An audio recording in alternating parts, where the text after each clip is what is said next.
Imagine a place where healing begins.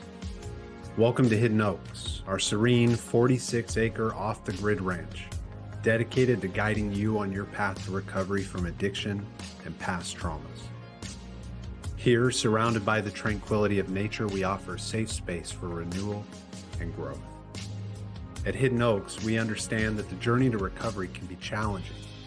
That's why our compassionate team is here to support you every step of the way, providing personalized treatment programs tailored to your unique needs. Take the first step towards reclaiming your life today. Call us at 972-932-2033 or visit our website at resolutionshealthcare.com to learn more. Remember, the path to recovery runs through Hidden Oaks. Let us help you find your way.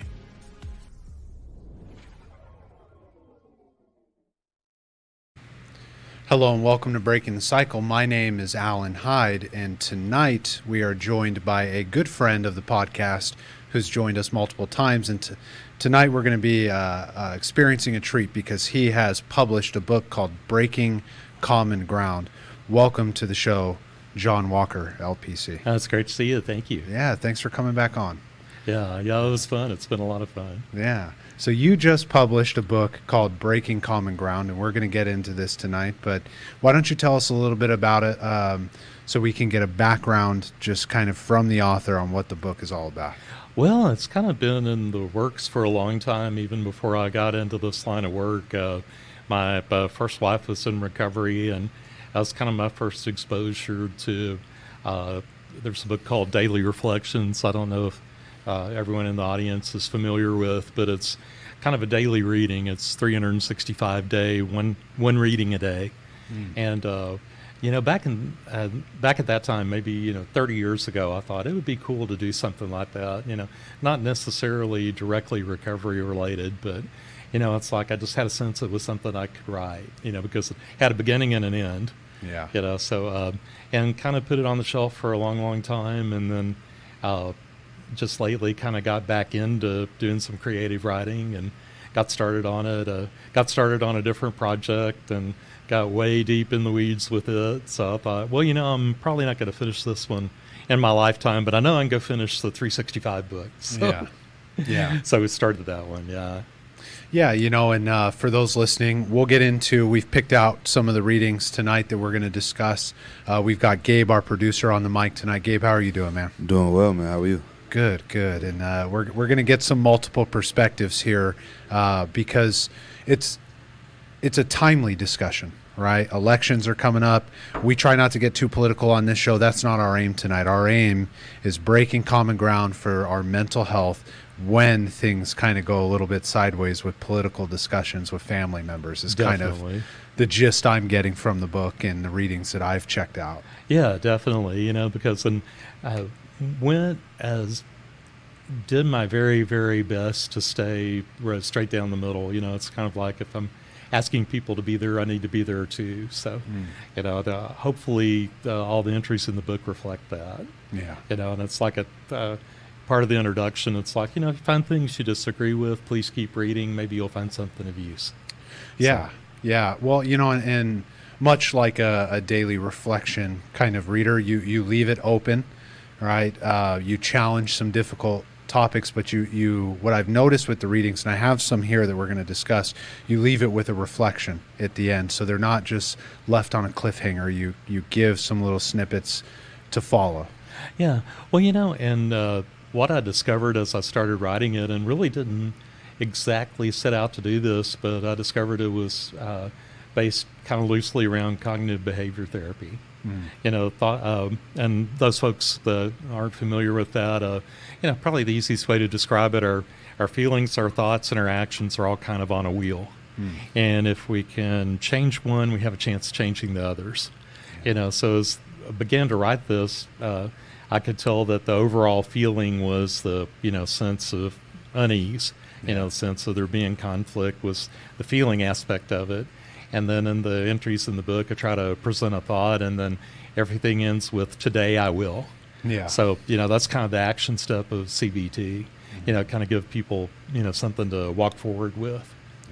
Yeah, one day at a time, right? Absolutely. Yeah, someone said that somewhere. Yeah, I've heard it once or twice. Why do you think there's so much just tension around things like politics, religion, that's dividing people these days and messing with people's mental health? Well, it's kind of one of those things. I'm just recently turned 64, and it's a different landscape than it used to be. I think probably a good way to say it, there's a lot more room for conflict, and kind of, the way media is now, it kind of has tendency where it can foster conflict, and that's something fairly new. Yeah. It's like, I'm old enough to remember when CNN came on the air when I was like a junior in college. And it was unheard of, and then suddenly they had to fill 24 hours, and then there were more news outlets that had to fill their 24 hours. And, I think that was kind of the beginnings of it. Yeah. Yeah. The entertainment value as opposed to, I won't even say truth, just as opposed to the balanced information. Yes, and I think there used to be whole lot bigger ethos to do that. It's like, within journalism, it used to be, pretty written rule and definitely an unwritten rule. And now it seems to maybe fade into the background if it's present at all at times. So Yeah. I think that's what really is kind of a driver. Another thing from back in the day, long ago, when dinosaurs roamed the earth, when I was a young man, they had what was called the fairness doctrine. And what it was, if you presented a viewpoint on media, radio, television primarily at the time, the opposing viewpoint had to get equal time. Oh, okay. And I believe the FCC took that out, I believe, in the middle of the 80s, somewhere, late 80s. And and that changed a lot of things. That was sort of the birth of opinion radio. Sure. Where that came from. And I think it's just evolved over time, and it's sort of, maybe the conflict's something we didn't exactly reckon on, when media opened up, because it's become the wild, wild west. It really has. Yeah. And it's about to get wild these next couple weeks. We're going to be seeing all kinds of opinions politically all over the internet. And so, if you're listening to this tonight, we're a mental health podcast. John and I had already spoken about this. We're not here to talk about any political dogma or any type of specific beliefs. We're just here maybe to give you a little bit of information on how to navigate these next couple weeks in a peaceful kind of way. And reading some of your books so far on the reflections, I think there's a lot of just kind of open ways to process what's going to happen these next couple weeks anytime there's an election. And maybe we can get into that here in just a moment. Yeah, and it's and I wind up dealing with a lot of conflict resolution in my practice too. So, hopefully it brings a little bit of that, and hopefully in a pretty gentle way. Yeah. Gabe, what do you think about political conflict? Do you think we're struggling with that in this country? Yeah, a little bit. I think overall it's just one of those things that from my lifetime has always been a point of contention. Especially amongst family with people who may have opposing viewpoints. I try to avoid those conversations personally. In most cases, just because it's not worth it, and I don't feel like I can change anybody's opinion. People are going to stand on their beliefs and what their ideologies are, and they're entitled to that. But I think the culture of forcing people to believe what you believe is dangerous. Yeah. And I completely disagree with it. So. Yeah. And for those who've been following the show for some time, Gabe and I used to have a lot of discussions on Definitely. let's hear each other. We clearly all have different backgrounds, but if we don't listen to each other and our perspectives, we're never going to find and break common ground. Yeah. Well, and I and I hope that's one thing that the book does a good job of, because I think, Gabe's right. People are pretty entrenched in their opinions, whether it's kind of going back and reviewing a little bit, and it's one of the entries is basically, be respectful whether or not you agree. Yeah, and and that seems to be maybe what we've lost a little bit. We're probably not going to sit down in 5 minutes, 20 minutes, and change anyone's mind in particular, but it's just the way our discourse goes. Yeah. It's been, it's really, I feel like just the form of that has been, more harmful than any policy could be. Yeah. Yeah. Just be respectful. Yeah. It's like I was thinking of it when Gabe was talking to you, probably my favorite song lyric of all time. So put love above everything else and the rest will take care of itself. Webb Wilder, he was out on the West Coast. I don't know if you ever heard of him. I was going to try to take a stab, but then I remembered that you have a music background, and it's probably something that I would find obscure. But I'm glad you said it, so I'm not like, oh yeah, no, and then I go, that no. too, yeah. Well, Webb made it, fairly far, I guess. He toured some, but yeah, club singer mostly. Nice. So I figured maybe what we could do is I'll read the first. This is page 1 of John's book. I'll read the first segment, and then we can kind of just kick it around. We'll get Gabe's perspective on this as well. But to give you guys just a gist, if you're gonna check this book out, and we would suggest it, we'll make sure you guys have all the information. It's number 1. Can we still have harmony? Is a middle ground between us a lost cause? Have we gone too far, pushing ends further apart? Have we let extremism steal our ability to live in peace? Can we still find a way to understand others and the sum of their experiences, even if they differ from our own? Stepping into the middle ground does not mean that we have abandoned principles, but that we are willing to accept humanity in others. Moving toward this with intent can heal wounds and explain the past actions of others, whether they are just or not. And the reflection, I like this one. Today, I will turn toward harmony, for its power as a healer. Yeah. It's beautiful. It's, I think, just a great way to start the book. Lots of really potent questions. Yeah, kind of hopefully set a little tone, hopefully. Yeah, and it's like we were talking about earlier. I think that's really the heart of the matter is, to try to get back to harmony. Yeah. Because then, I guess harmony is a relative term. There've probably been disagreements, for, all of history. Yeah. But if we can just have enough harmony where there's some peace within our disagreement. Yeah, and this is where I wanted Gabe on the mic tonight because it reminded me of conversations, brother, that you and I had months and months ago, even culturally, where it's like, can we still have harmony? Yeah, culturally, as a black person in America, I've never experienced harmony. From learning about history to unpacking all of the details of the transition between slavery and civil rights and Jim Crow and crack epidemic and all of these different things that were happening to my people and my culture. So like harmony is like almost like fairy tale land to me. And I mean, I say that not to be negative, but I say that as just a reality check. Like we have a lot of trauma with us and a lot of things that we have dealt with in this country that a lot of people haven't. And, it causes us to have that viewpoint and that perspective a lot of times. So, yeah, and it's like the conversation we had months ago. It's like, I don't need to know. I need to be kind and listen. I need to be able to hear you. And it's interesting as you and I have gone on this journey together too since the beginning of this show. It's like there's been a lot of harmony between us. Absolutely. From the standpoint of like we have shared principles, and I think that when I read this, when you said turn towards harmony for its power as a healer, it's like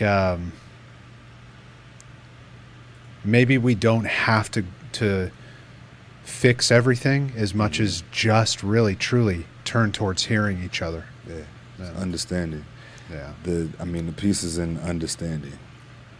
That's the only thing that I could really pinpoint and say, because I feel like people have said these things so much, like these have been regurgitated over the years for so long. Like these same thought processes, we know what the issues are, everybody's aware, but fixing it is in understanding the person's perspective. And understanding that every perspective, regardless of whether you agree with it or not, has value. Yeah, and I think the sum of our experiences speaks to it a lot too. It's like Gabe was saying. It's like, it said the biggest part of empathy is being able to say, "Yeah, me too." And just by the nature of what's occurred, there can't be an awful lot of me too because I haven't experienced that. Right. So that kind of puts harmony to the center because. We're not going to be able to change past actions, but if we apply ourselves to harmony, maybe organically the future actions will be better for everybody. Yeah.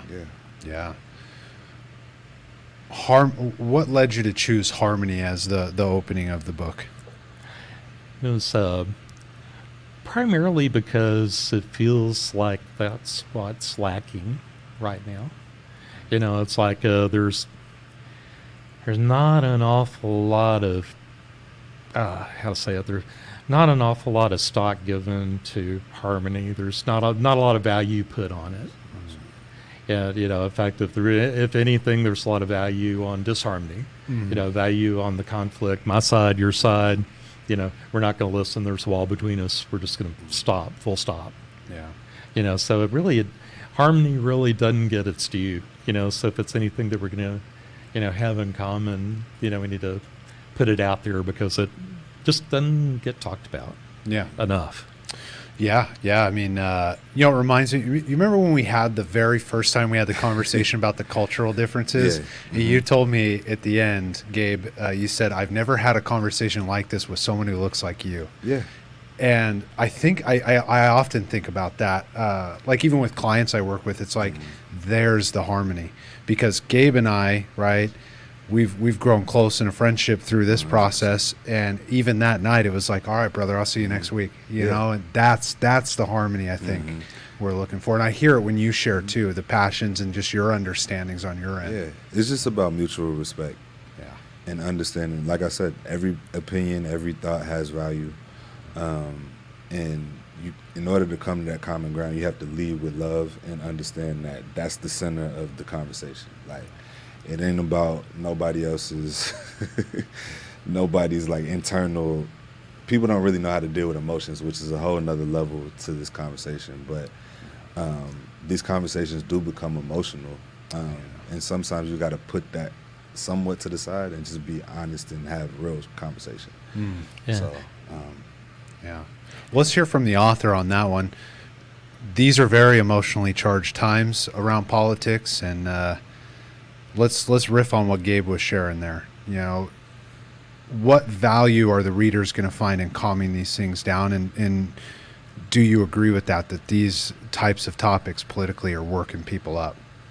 Yeah, definitely. Because there's, sides are further apart than I ever recall them being. And it's just a wide river to cross right now. And a really difficult thing. And that's really the only way we're gonna bring things together is to do that with intent. Yeah. Multiple books, multiple readings, multiple discussions. Yeah. And then hopefully the action, but I really do. I think you bring up a good point. When you open up social media or turn on the TV these days, it's like if on either end, if you don't agree with me, you are bad, you are wrong, you are evil, and that is a dangerous ground for a society to toe that line. That your neighbor is bad because they don't agree with you. Yeah, which is kind of been something kind of across history that some leaders have attempted to do with some intent. It's like the us or them. The overt nationalism. The book speaks to that a little bit. And it's which is something that's kind of changed in my lifetime also. The patriotism seems to have taken on a different meaning than it did when I was younger, especially. Yeah. And it's kind of unfortunate in a way. It's sort of people will take patriotism for their own to the exclusion of everyone else around them. And it's just, and it's kind of stark to realize that because, so when I was, a lot younger, it was just a given. Everyone was seen to be patriotic. And now maybe not so much. If we're patriotic, you're not, because you disagree with us on 1, 2, 3, 4, and 5. And that's a really difficult place to hold a country together from. Yeah. Yeah. It reminds me of the book, The Gulag Archipelago. I have not read. Yeah, it's about the prison camps of gulags in Soviet Russia. And one of the points that the author is making in that, and granted, like, he received letters from people who had, kind of escaped the gulags and those things during the time of the Iron Curtain in Soviet Russia. And one of the points he made is like, if we all would have taken accountability for, loving our neighbors like we loved ourselves, maybe we wouldn't have snitched on each other, Yeah. And I think about that divide, not that we're headed down some kind of like Soviet line, right? I'm not going to, go as far as to say any of that. And I'm not a politician, so I'll keep my mouth shut. But, I really try, like the other night, I'll give you an example. I could not sleep, dude. My neighbor's dog barked from 1 a.m. until 6 a.m. nonstop. That's crazy. My first thought was like, I want to go over there and give him a piece of my mind. But then I realized, like, I don't know what's going on in their house. You know, the next day the dog wasn't barking like that. I'm not going to go crucify my neighbor. I'm going to let it be a one-off situation. Now, if it happens again, we can have a conversation. I'm a nice guy. I'll go over there calmly. Right. But there's half a mind where it's like, I understand maybe why somebody would lose it, over really anything that irritates them. Yeah.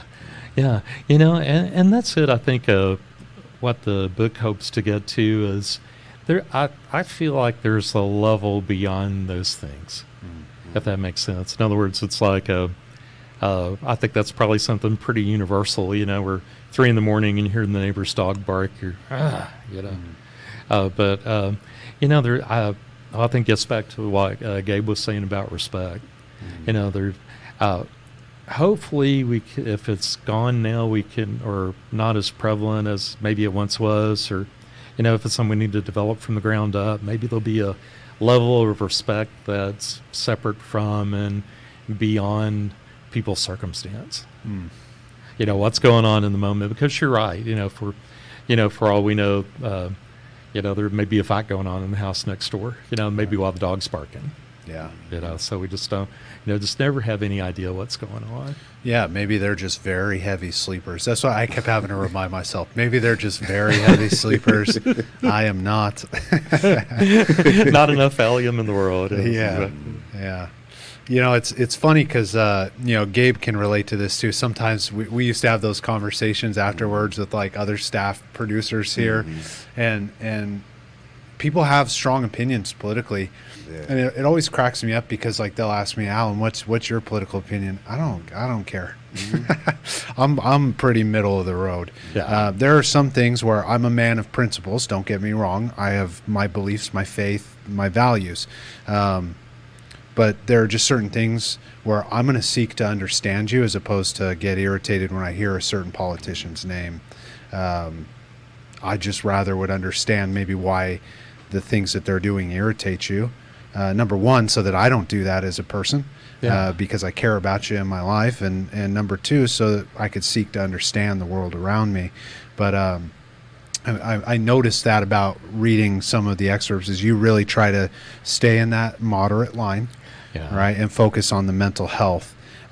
What do you think it is about that being so valuable and needed in our society today, to focus more on that middle ground of like, let me make sure this is all right first? Why is that so needed right now? Well, because I think it's what drives action, like the cognitive behavior therapy thing we were talking about. I think, our feelings and our thoughts are what drive the actions. So that's probably where we need to be if we feel as though some of the actions need to change. Yeah. As much as I would like to have a politically charged discussion, and I bet it would go viral on the internet, I really do. I value being able to just sit down and have the discussions, balance it out, read some of these things, discuss it through. We probably won't go viral on the internet because we're not screaming at each other, but it's the point that your book is trying to drive home. Yeah. Let's calm things down. Yeah. Try to get to a middle place where we're talking instead of screaming. Yeah. Yeah. And, you can't be screaming if you're sitting down reading a daily reader. That's right. Or at least for the 90 seconds, you got that going. Yeah. You brought some readings with you as well. I have a few more just from the beginning of the book because I kind of wanted to give them a sense of, what the first couple pages are. Kind of like, when you go on Amazon and you click into it, there's the first couple pages, you decide if you want to buy the book. But you picked out some readings that were, kind of akin to 12-step recovery. And if you're kind of struggling in those realms, did you want to maybe read one of those and then we can? Yeah, sure. Did I hand those back to you? Yeah.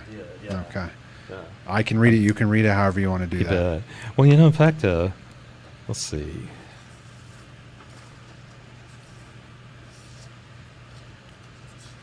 See which one of these. Oh, yeah, here we go. That one in particular. Okay. And for those in the audience that don't know, I'm in recovery also. I've been sober 17 years. So, kind of able to, and for folks that are in recovery, there's a little bit of stuff that feels kind of universal language. Sure. Sort of. And, I found myself as I was writing, some of those things, kind of touched some of the writing, kind of found their way. Yeah.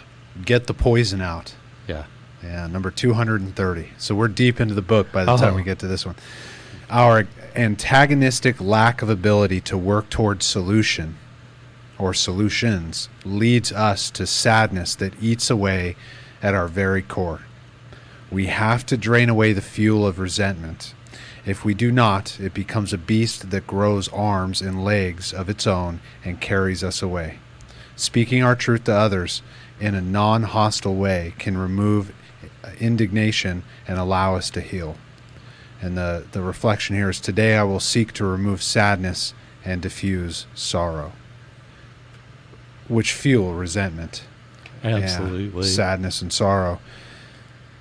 Very antagonistic. Yeah.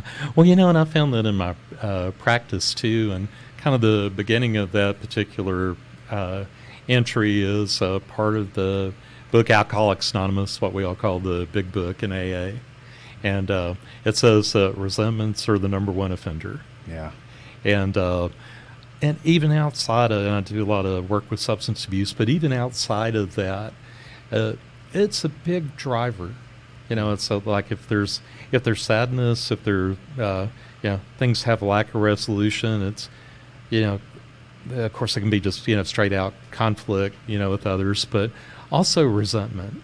Yeah. And find that so many people will keep the resentment internal and never speak of it. That's why I think the speaking our truth part, that's, to me, that's sort of the antidote to resentments, to be able to speak our truth. Yeah. Yeah, it's there's another section later in the big book titled Two Wives. Yes. So it's talking to the loved ones of those struggling with substance use, which is always such a poignant topic to broach. And they said, watch out for the watchwords, right? Patience, love, tolerance, understanding. Yeah. That's, I feel, the aim of your reading here, right? Patience, love, tolerance, understanding. Yes. When we're not in that place and someone's struggling, I kind of relate it, like if we were going to look for a moment in the political landscape of like somebody is doing something on the other side of the aisle that you don't like, And instead of being in patience, love, tolerance, and understanding, you're resenting them before you know them.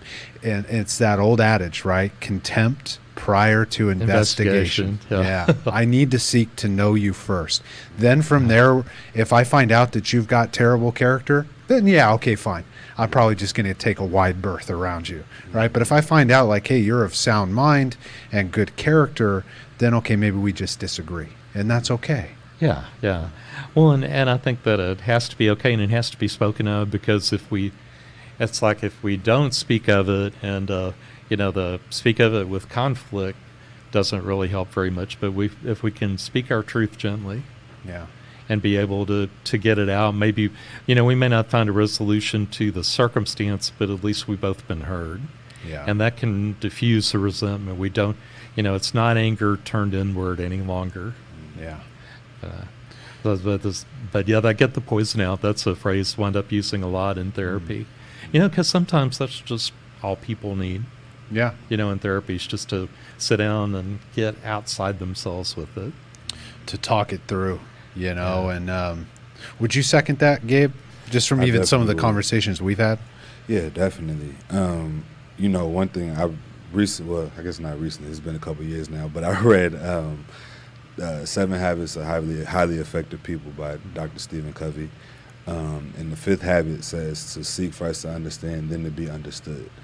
And to me, I feel like that's like the basis of that whole entire statement is try to understand the person first, get to know them, understand, like you said, make sure that they have sound mind and have a moral compass about themselves, and then just learn to respect and understand where they're coming from. Like I said earlier, their opinions are valid.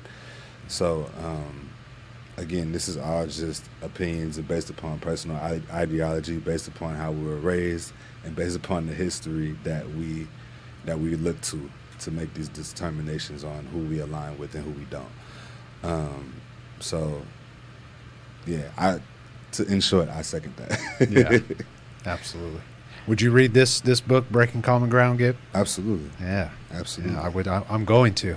And thank you. You gifted over a copy, and I was already reading it from the online version that you sent, and it's great. The reflections are great. I'll be keeping it, like I told you, on my little stack of daily readers for my morning routine. There you go. Hopefully we'll be on bedside tables and on top of toilets worldwide here before long. Isn't that funny? So many people, when I ask them, like, where do you keep your daily readers? They're like, oh, it's on top of my toilet. Yeah, big time. Yeah. Yeah, we won't go into the reasons why. But, yeah. Well, what's people's quiet time? Let's just say that. There you go. Yeah. Captive audience. Yeah. Are you utilizing these directly with your clients in your practice? These reflections? I have not yet, because the book's really pretty new. Yeah. It's like I had hoped to get it out, and of course with, the general topic, I hoped to get it out, before November 6th. Sure. And put an awful lot of effort into that, to the point where, I guess, like a better way to say it, I've been so lost in the weeds of editing and those kinds of things that hadn't really, come to life in my practice yet. Yeah. I think probably the inverse is true. It's like I say, like, get the poison out. That's directly from, something I wind up voicing to people quite a bit in therapy. Yeah. That phrase, and then was able to kind of put some stuff behind it. Yeah. Well, there's the obvious of, like, it's great timing on your part to get this out a couple weeks before the election. All those things are wonderful, and I'm glad to just be able to give you a platform to talk about this kind of stuff, because it's not my forte. It's not my background. Yeah. So it's nice to kind of shake it up a little bit and have some different discussions. Sure. But it's interesting, because in my practice, and I'm sure you have an experience like this, a ton of them, but like someone will be really irritated about politics or a certain politician, and they'll get resentful about it, and they'll go into the way that they feel about it. And sometimes I'll just kind of like, I'll listen, I'll take it in, and I'll ask them, what's really bothering you? Yeah. And there's always another reason. Yeah. It's like, today's been a hard day. I haven't eaten yet. Somebody that I love is in the hospital. My pet is sick.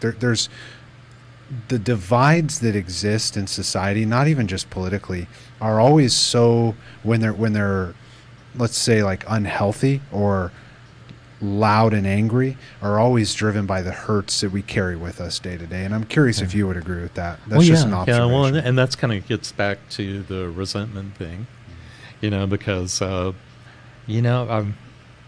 it's not always convenience, probably the wrong word, but there's not always an opportunity to speak our truth, in some situations. And I think that internal anger carries over into lashing out. And lashing out, it's like the political divide's been a perfect way to lash out. You can be on either side and lash out at the other. Yeah. So it's kind of expands from the resentment thing. And like you were saying too, you haven't eaten, something's going on. I don't know if you've heard the acronym HALT: hungry, angry, lonely, tired. Yeah. We wound up talking about that quite a bit in therapy. Mm-hmm. Yeah, because usually that's a driver, especially if someone's really voicing some anger in a session about something. It's usually got that going on. Yeah. First things first, get your routines in place, find a daily reader that you can sit down and meditate on, eat, take care of your physical body, talk through these things. Yeah. If you're still resentful past that point, then it probably really is deep-rooted. It probably has nothing to do with politics, and we can get you some support. That's right. Which brings, there's a topic we often broach pretty much every week, and we're kind of in that realm too, is like the underlying issues, right? Emotionally, mentally. It's so important to seek support. It's so important to talk through these things, because it's hard to look at yourself and identify maybe I'm the problem. All right. Yeah, kind of the watered down way to say, or at least the way I heard it in the program. I can say it this way: if you go through the course of the day and you meet 5 jerks, it's not them. Yeah. So that happens. Yeah. Some regularity. Right. Yeah. It's acceptance is the answer. I like that segment. We're talking a little bit about the big book of Alcoholics Anonymous. When we refer to things like program, we're talking about 12-step recovery. But acceptance was the answer. One of the things I like about how direct that section is, and it says, I need to accept the fact that I'm sick. And one of the, you could read that as a human being and think like, I'm not sick, right? Yeah. But the reality is human existence is at its base suffering. All right, we're all going to suffer in life. It's not 100% across the board always suffering, but if we just look at it in an existential standpoint, we're all going to pass away someday. That's suffering. Everybody that we know and love is going to pass away. So at a base, life is suffering. We're going to lose a lot of things. Yeah. I don't even really know where I was going to necessarily go with that other than acceptance. All right. Yeah. And that can relate obviously to some political acceptance through that divide. Yeah. Well, and I think that's the thing that maybe keeps us from trying to put ourselves out in the middle. It's like we just feel like acceptance of the status quo is the only choice we have. Because it's so entrenched. It's like have a tendency to catastrophize. It's like, God, there's nothing I can do about this. I can't change Dad's mind. I can't change your mind. So we're hung. Yeah. And the thing is, we're not. Right. By definition, we can't be, or all's lost, basically. Right. And you were at the in-person networking event this week on Wednesday, and it reminds me of some of the discussions and even the questions that you had at the end that we were discussing around unhealthy family dynamics. Yeah. What we're blessed on this show that like back to back this week we're having such timely discussions with the holidays coming up, because as well as I do that our phones are going to be blowing up after people throwing some fists over a Thanksgiving dinner about Trump and politics and all kinds of stuff. It's coming. Yeah. So, and I've thought that with clients too. It's like, oh, that's going to be a fun Thanksgiving. That's going to be cool. Yeah. And some of the guests on Wednesday at the networking event, they were sharing, and I know you were relaying on this as well, is like You got to be able to just not engage, to detach. You gotta be able to let go. It's not about disrespect. It's not about hurting anyone's feelings. It's just about detaching. And I want to hear from both of you, because I see every time I have a discussion with you, I love it, Gabe, because I can see your head, and I want to know what you're hearing, and I want to hear your perspective on this as well, John. Why don't we start here? We'll come over here. You know, it's funny because I was nodding because I'm like, I've become a master of detachment from certain conversations. It could be anything. Like, I remember last Christmas I was having to argue with my uncle about hip hop, and I was like, it's not even worth it. Like, you love Rakim, I love Jay-Z. We're gonna agree to disagree. It's not that big of a deal. Like, and that's kind of how the approach that I take to most debate type conversations, especially politics, because it just causes so much dissension for no reason. Like, at the end of the day, it don't matter who gets in office. You still gotta have faith in something bigger than them. And so, you know, I just choose to trust that faith for me.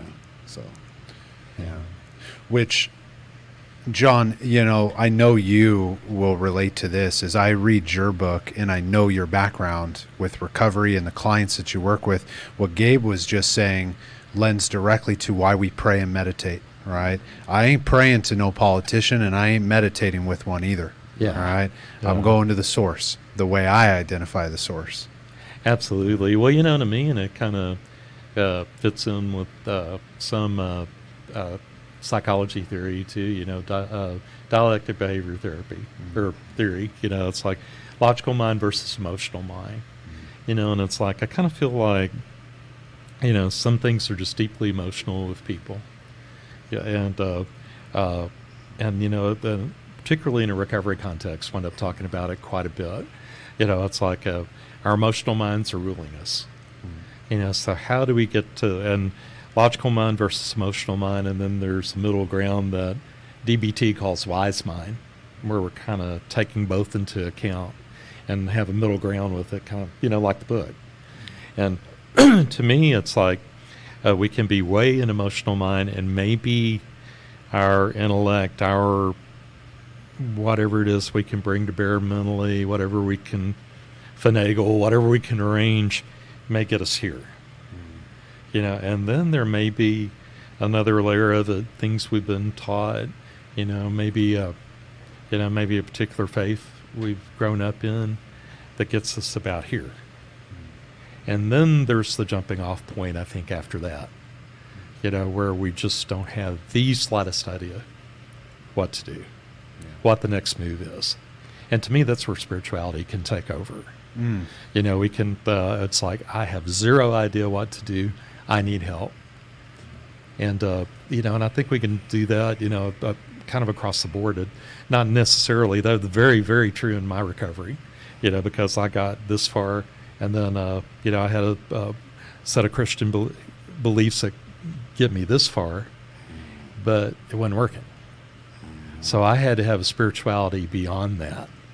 You know, and that may be the item that's missing to get us all to the middle ground, because, you know, it seems like a lot of the opposite discussion is, you know, it's driven by people's intellect to a certain point, you know, and it's like, and then, you know, we can't agree. It's like, well, you're just wrong.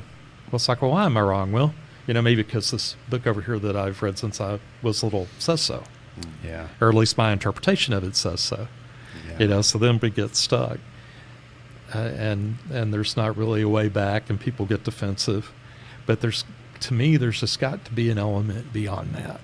There's got to be a point of spirituality where it doesn't matter where the person sitting across from us believes like we do.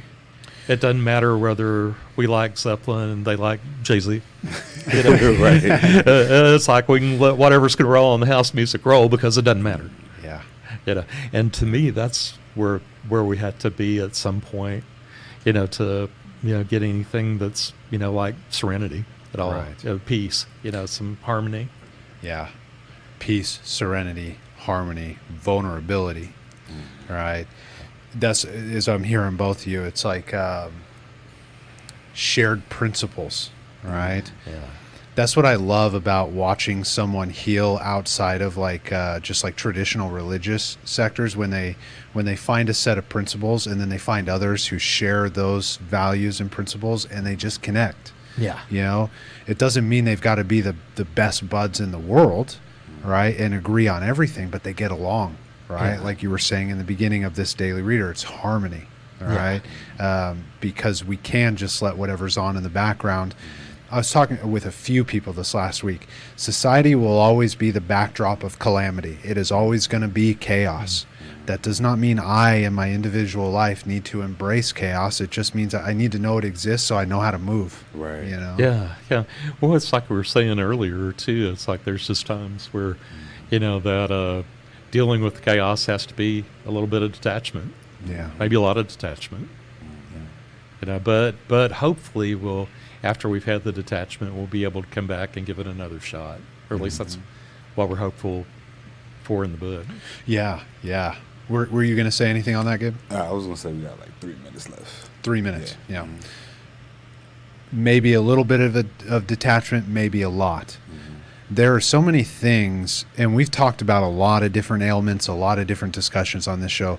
There are so many difficult things in life that need to be addressed within the context of relationships before we ever even get to, right, politics. That's why I love this concept of like the only way we're going to get to the bigger things is if we break some common ground and we stop burning bridges just because somebody has a different belief or just because we think they're wrong.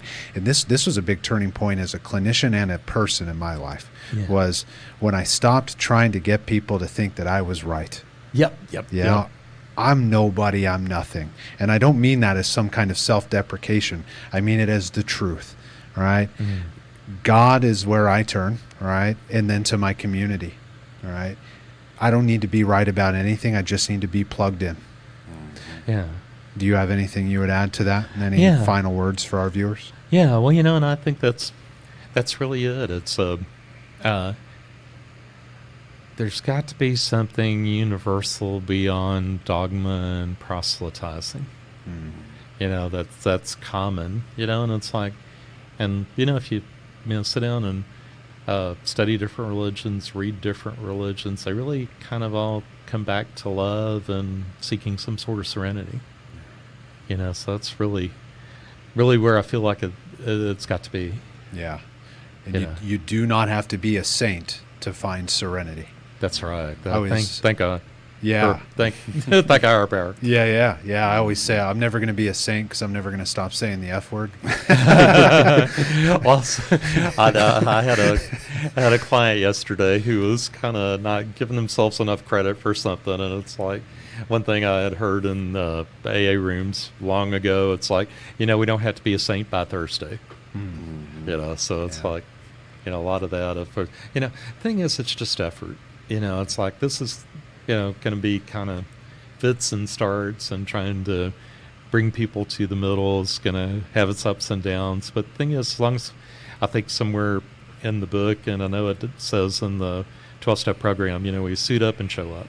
Yeah. So that's really all we've got to do is just make an effort, and then I feel like that effort is felt on the other side. Even if there's disagreement, it's like, I recognize you're trying. Yeah. And that's really kind of what we're after instead of changing minds. Yeah. The effort, do the work, and we'll wrap it up with this. Breaking Common Ground by John Walker, LPC, is a book for the common family member who's looking to do the work, who's looking to do the work to break the common ground, to have the discussions rather than the fights. Yeah, to make it where there's no mashed potatoes flying at the table at Thanksgiving. Yeah, I'd rather eat the mashed potatoes and throw them at a loved one. Yeah. Well, that stuff sticks, and it's just bad. Well, John, thank you again for coming on. A wonderful friend of the show. It's great to have you every time. Yeah, and thank you, Gabe. Appreciate it. Absolutely. Yeah. Thank you, Alan. Gabe, thanks for the conversation, for making this look beautiful. We appreciate you very much. Absolutely. Ladies and gentlemen, we break the cycle here every Friday at 7 p.m. Central Standard Time. We will see you here next week.